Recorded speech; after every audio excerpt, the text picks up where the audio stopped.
काय बोलण्याचा तुम्हाला नैतिक अधिकार नाही विरोधी पक्षाला। आणि म्हणून अहंकारापोटी द्वेषापोटी आम्ही कुणावरही अन्याय करणार नाही, केला नाही, ते पण देणार तुम्हाला उत्तर। आणि तुम्ही जे केलं तसं आम्ही नाही करणार। अरे धरून धरून त्याच्यावर गुन्हे दाखल केले, जेलमध्ये घातलं, हे सगळं केलं ना। आणि म्हणून आता तुम्हाला सांगतो की कुठलाही कुणावरही आकसापोटी सूड भावनेपोटी कधी आम्ही अन्याय करणार नाही, परंतु जो कायदा मोडेल त्याला पण आम्ही सोडणार नाही। आणि चुकीची कारवाई आमचं सरकार करणार नाही। ड्रगचं बघता आपण, ड्रग पेडलर पुण्यामध्ये, पुण्याच्या पोलिसांनी अभिनंदन केलं, 25 लाखाचं सरकारने बक्षीस दिलं। मुंबई पोलिसांनी ड्रग पकडलं, पुण्याच्या पोलिसांनी पकडलं। कधी पकडलं होतं अगोदर? गृहमंत्री जर जेलमध्ये जातात तर त्यांच्या लोकांकडून काय अपेक्षा करणार? आणि काय तुम्ही आम्हाला सांगता कायदा सुव्यवस्था विजयराव?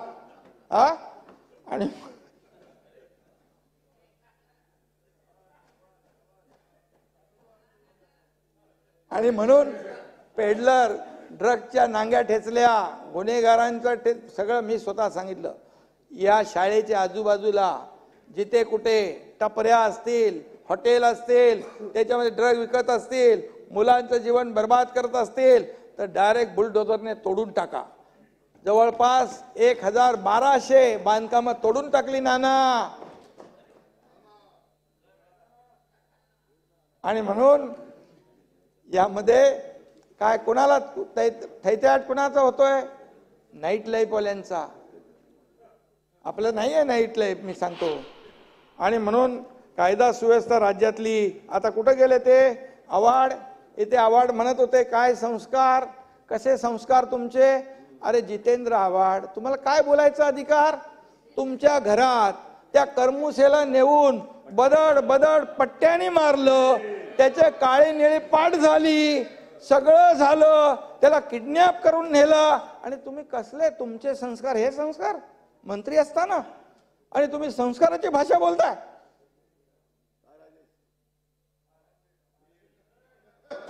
ही संस्कृती कोणती नाना? एका सर्वसामान्य माणसाला पार पट्ट्याने दांड्याने काळं निळं होईपर्यंत मारायचं। एका मॉल मध्ये सर्व नवरा बायको आली होती, त्याच्या नवऱ्याला धरून बदड बदड बदडला। काय वाटलं असेल त्या बायकोला? हे काय? यांनी आम्हाला संस्कार शिकवायचे? गेले कुठं ते? आणि म्हणून विजयराव, तुम्ही मगाशी म्हणालात साडी वाटपाऐवजी शस्त्र वाटा, पण हा महाराष्ट्रामध्ये आया बहिणी आपल्या सुखरूप आहेत, सुदैवाने आपल्या सुखरूप आहेत। आणि कधी रात्री अपरात्री आपल्या निर्भयपणे फिरतात, याचं कौतुक केलं पाहिजे तुम्ही। आणि महायुती सरकारने ते तसा बंदोबस्त केलाय। आम्ही तर आता जो रिस्पॉन्स टाइम आहे तो कमी केला आहे। एखाद्या महिला भगिनींनी महिला सुरक्षा अभियान आम्ही आता त्याच्यावर काम करतोय। एखादी महिला भगिनी अडचणीत आली कुठे, तिने तिला संबंधित आपण ती यंत्रणा जी आहे ती हे करून दिल्यानंतर 5 मिनिटात तिथं मदत पोहोचली पाहिजे, असं सरकार आपलं करतंय। आणि तेव्हा होती का परिस्थिती ही? कारण गृह खातच का, मी अजितदादांना एकदा बोललो या गृह खात्याचं तुम्ही काहीतरी करा, आणि करता करता झालंच ते। मी तत्कालीन मुख्यमंत्र्यांना पण सांगितलं होतं। आणि याच्यामध्ये म्हणून आपण मगाशी म्हणालात की याला शस्त्र द्या। आता सरकारने, सुधीर भाऊ कुठे गेले, आपल्या दांडपट्ट्याला राज्य शस्त्र म्हणून दर्जा दिलेला आहे। त्यामुळे हा दांडपट्टा फिरवायला महायुती सरकार कुठेही मागे फिरणार नाही। कायद्याचा वेगळा अर्थ घेऊ नका। वाघनका येतील ना, येतात। आणि अध्यक्ष महोदय, उद्योग पळवले, किती कोलेकाई चालू आहे, कोलेकुई कुणी केली तर उद्योजकांचा राज्यावरील विश्वास आणि आता पत वाढली आहे. आणि म्हणून आज आपल्याला मी सांगतो, त्यावेळेस का पळाले, का असं सुरक्षित वाटत होते? उद्योगपतीच्या खाली बॉम्ब ठेवतात. आता बॉम्ब ठेवल्यानंतर कुठले जिलेटिंग कॅन्डी काय काय होत्या, आणि त्याला ठेवल्यानंतर त्याच्यावर आरोप जेव्हा झाला पोलिसावर, तेव्हा माजी मुख्यमंत्री म्हणाले, अरे तो वाजे काय लादेन आहे? नंतर निघाला तोच लादेन, त्यानेच बॉम्ब ठेवला तिकडं. कसा लोक राहतील इकडे? जर उद्योगपतीच्या घराच्या खाली बॉम्ब ठेवायला लागले तर कसं होणार असलम? आणि म्हणून उद्योजकांना असुरक्षित वाटत होतं. आता तुम्हाला मी सांगतो, ही ओळख आम्ही बदलली आहे. आता हे राज्य इंडस्ट्री फ्रेंडली आहे. या राज्यात उद्योजक येऊ लागलेत. मागच्या वेळेस दावोसला गेलो, 1,37,000चं MOU साईन झाले आणि 80% विजय भाऊ एक्झिक्युशन झालं, म्हणजे अंमलबजावणी. आता यावेळेस 3,73,000 कोटीचे MOU साईन झाले. इथं आल्यानंतर 2,00,000 कोटीचे आणखी झाले. ग्रीन हायड्रोजनला आम्ही प्रमोट केलंय. ग्रीन हायड्रोजनला प्रमोट करणारं पहिलं राज्य देशातलं आहे आपलं हे. आणि म्हणून यामध्ये 3.5-4 लाख लोकांना रोजगार मिळणार आहे. विश्वास असायला पाहिजे. आपल्याकडे खूप पोटेन्शियल आहे, इन्फ्रास्ट्रक्चर मोठं आहे, कनेक्टिव्हिटी आहे, स्किल मॅनपॉवर आहे, सगळं आहे. मग हे सगळं असलं तरी सुद्धा जे काय वातावरण आहे, हे वातावरण चांगलं असलं पाहिजे.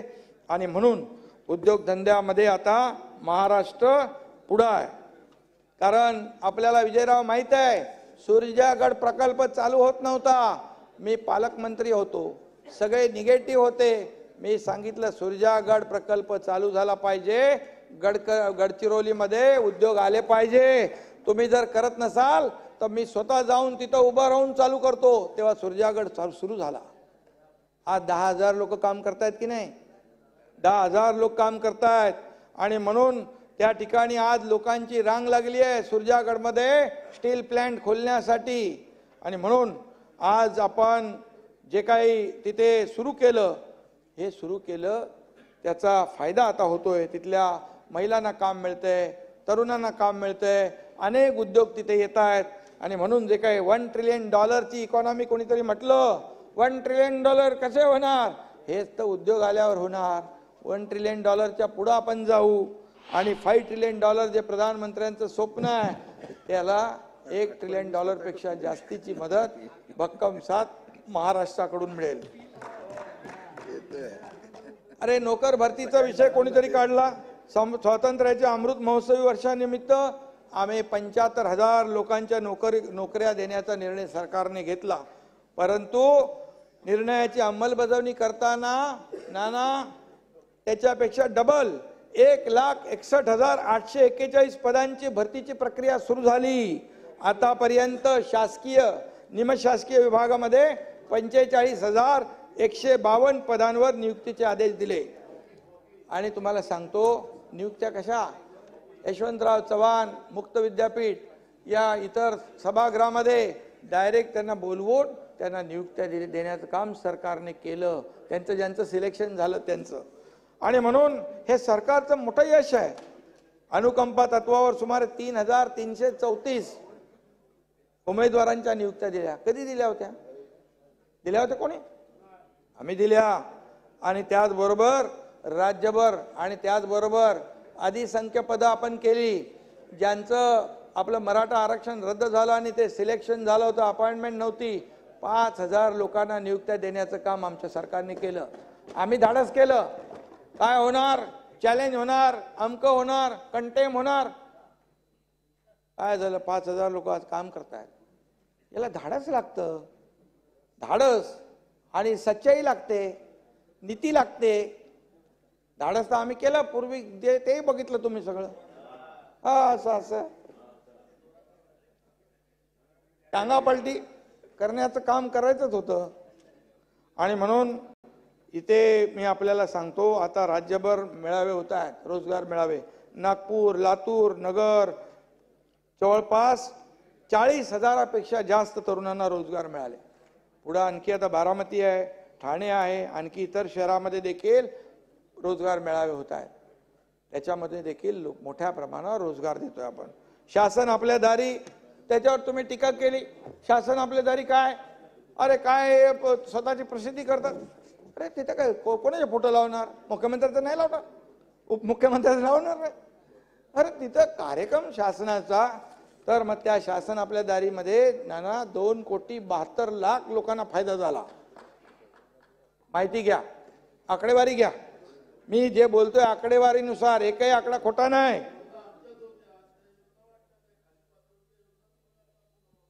तुम्हाला कोणी थांबवलं होतं? बघा, त्यावेळेस योजना होत्या, निर्णय होते, सगळं होतं, पण ज्या कटकटी होत्या, चक्रा मारणं होतं, परेशान लोक होते, योजनेचं नाद सोडून देत होते. आम्ही त्यांना थेट जाऊन डायरेक्ट त्यांच्या घराजवळ नोकऱ्या दिल्या, अनुदान दिलं, ट्रॅक्टर दिले, पॉवर टिलर दिलं, ड्रोन दिलं, सगळं दिलं. नाना हे मान्य करा.